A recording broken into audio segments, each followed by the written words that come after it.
now listening to Radio Merdog.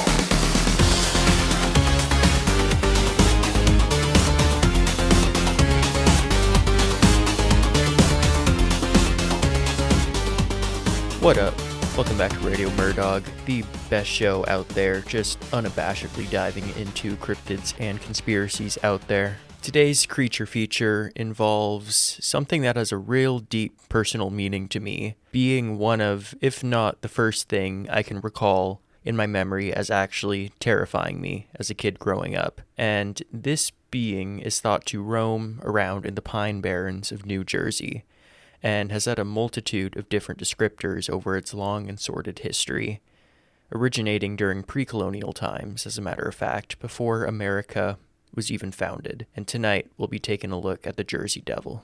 But first, I want to let you all know that this episode is brought to you by Strong Coffee Company, the easiest way to start your morning with clean, sustained energy.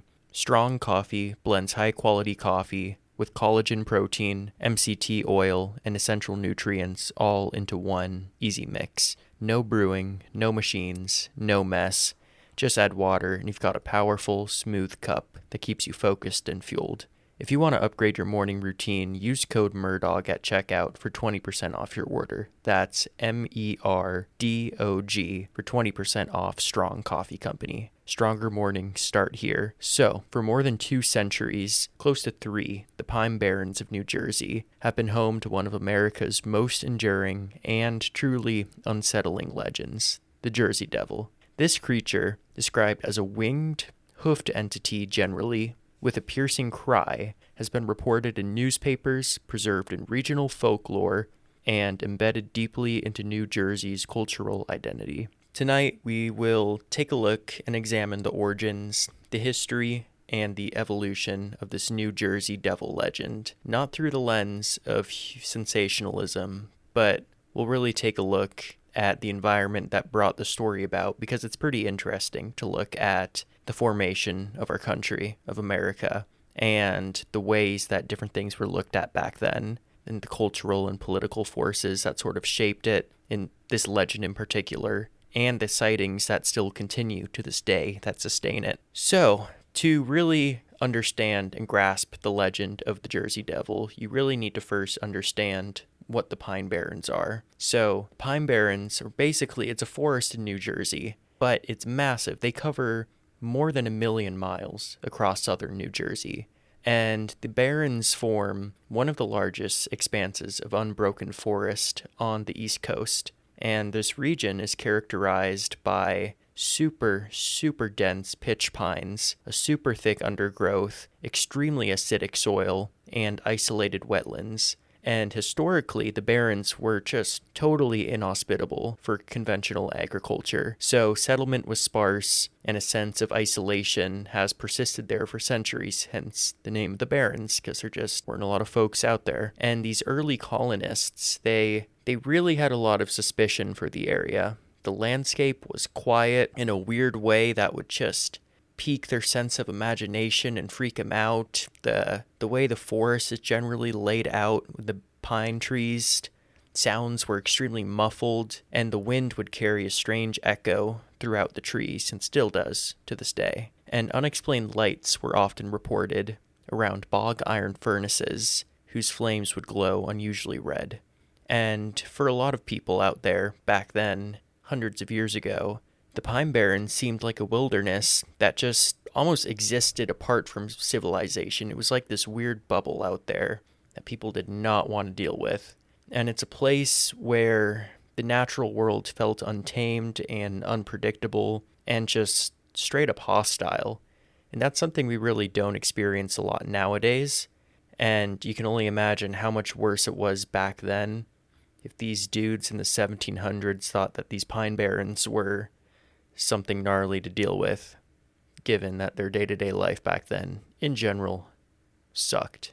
And this, such an environment, so dark and sparsely populated, it of course became the perfect setting for stories of strange creatures and supernatural entities. So the most enduring origin story of the Jersey Devil, this is the main progenitor of all of this, It centers on this lady known through the folklore as Mother Leeds. And according to tradition, in 1735, there was this woman living in the Pine Barrens. Usually they go by Deborah Leeds. That's the main identifiable name that we've been able to find. She found herself pregnant with her 13th child. And so she already had 12 kids. She was exhausted, of course. She was impoverished and burdened by having such a large family. And she is said to have cried out in despair that the child would be, quote unquote, a devil. And she said, "Let it be the devil." And the legend describes a stormy night in which the baby was born, appearing normal at first, but then quickly transformed into a large creature with hooves, wings, and a long tail. It allegedly struck those nearby, flew up the chimney, and disappeared into the forest. And I think it's pretty interesting that the Leeds family did, in fact, exist. And they lived in the region at the time this legend was said to occur. And their presence lends names and context to the story, but there's no record of such an unusual birth or any kind of supernatural events associated with it. And this legend, from what I can tell, has just kind of been passed on as an almost oral tradition. And it seems like it's a mix of folklore, the details just kind of accumulated gradually over time. So you kind of have a mix of these like puritanical anxieties from, well, it was all the Puritans that came here to what would eventually be America. Then you have this old school, super old school, rural superstition, and just this weird, mysterious nature that comes with life in the Pine Barrens. So, yeah, the true roots of the Jersey Devil, I don't think lie as much in a monstrous birth of this demonic creature, and more so in the political and religious tension of colonial New England, specifically New Jersey. So the Leeds family, which verifiably did exist, they had one main figurehead that's known throughout history, and this guy's name was Daniel Leeds, and he was a very prominent figure in the early colonial times.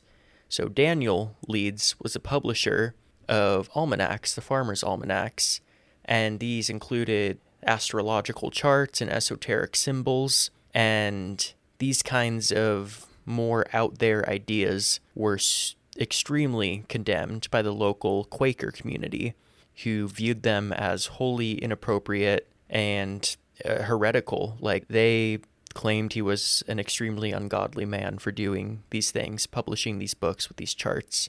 So, over time, Daniel Leeds became estranged from the Quakers, and his public reputation shifted from being a respected colonist to a very controversial figure in his community. And this tension just only amplified when the Leeds family found themselves in competition with Benjamin Franklin himself, the Benjamin Franklin, because he wrote the Poor Richard's Almanac, and that was in direct competition with the Leeds families. So Franklin, he was a bit of a troll, he was engaging in a lot of satire, and he had his own strong satirical style at the time. He made a lot of jokes implying that a member of the Leeds family had died and returned as a ghost or a demon, and these remarks, kind of combined with the already strained perception of the Leeds family, really just helped solidify the association between the name Leeds and the notions of like devils and infernal forces and evil and anti-godly stuff. So this was long before the creature was ever called the Jersey Devil. It was mainly known as the Leeds Devil, and it was a product really not of supernatural events, I'd say, but it's of this weird political tension that was happening at the time, as well as the religious conflict between the Leeds family and the Quaker community, and cultural rumor. So over time, as the oral tradition and folklore evolved, the creature, it really just transitioned from what was just a symbol of colonial disputes to this monster said to inhabit the Pine Barrens, which is what we have today.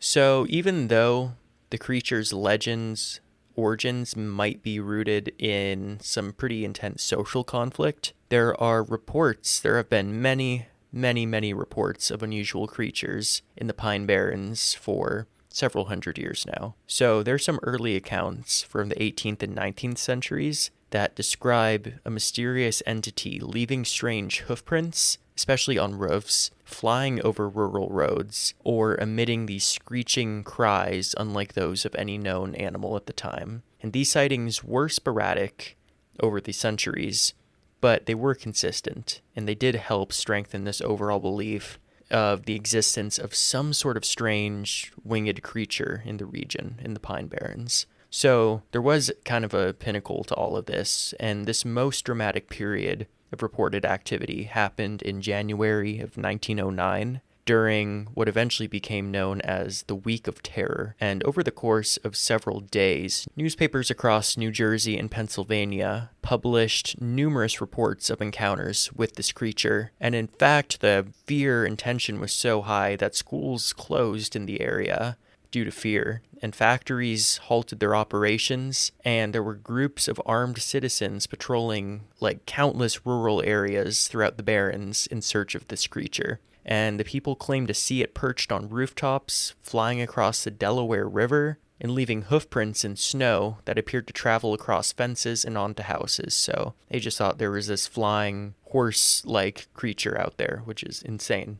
So it's kind of uncertain whether these sightings were genuine misidentifications or the result of mass hysteria, which is a possibility that all of these people, this idea entered into their cultural zeitgeist and then everybody experienced the same delusions at the same time. That's a possibility. Or they could have been deliberate hoaxes. It's hard to say for certain, especially given this was well over 100 years ago that this happened. But what is clear is that they had a pretty damn profound impact on the public consciousness and really cemented the Jersey Devil as a strong figure in American folklore. And across all of these reports and folkloric accounts, the descriptions of the Jersey Devil, they've been pretty consistent for the last several hundred years, and witnesses generally describe a creature with the head of a horse or goat, with elongated features, a very thin and emaciated torso,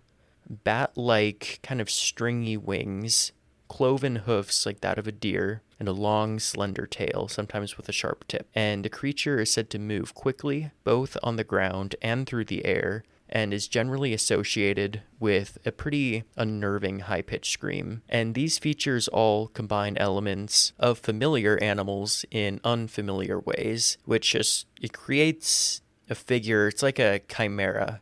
It creates a figure that is both recognizable and alien in a weird way that kind of tickles our brain in a nice way. And the consistency of these descriptions across generations has really contributed to the creature's just everlasting presence in our cultural imagination. But before we look into some theories on the Jersey Devil, I've got a question for you. Are you looking for a clean, lasting energy without the crash? Aspire energy drinks are made with natural caffeine from green tea, zero sugar, and refreshing flavors that actually taste good. So whether you're heading to the gym, powering through work, or just need a boost to get you through the day, Aspire gives you smooth energy that keeps you laser focused. And you can try Aspire today and save money while you're at it. You just have to use code MERDOG at checkout for 20% off your order. That's MERDOG for 20% off Aspire energy drinks. And that's at aspiredrinks.com. So fuel your day the smart way with Aspire. So there's quite a few theories that attempt to explain the Jersey Devil legend in more rational terms. And one possibility is that the sightings were just misinterpretations of animals that we all, for the most part, know about already. The big one is, of course, sandhill cranes. This is something I dove deeper into the Mothman episode, and in my opinion, I don't think it's a rational candidate for Mothman. It might be more so for the Jersey Devil. I don't know, because New Jersey does fall within the standard migratory patterns of sandhill cranes, and their height, their wingspan, and vocalizations, they can be pretty darn startling if you're unfamiliar with them and don't expect it, and you're already in a pretty unsettling location when you're out there in the Barrens. So I could see that. Other theories kind of look at it being an escaped zoo animal or exotic pet. So, I mean, that even includes kangaroos. And there were a couple of kangaroos that were kept in the Pine Barrens at one point and did escape. And kangaroos already look pretty freaky, but when you see one out in a place where you wouldn't usually expect one to be, that is horrifying. And they do have the ability to jump, so I guess they could be seen in the air, but not for very long. So I don't know about that aspect of it.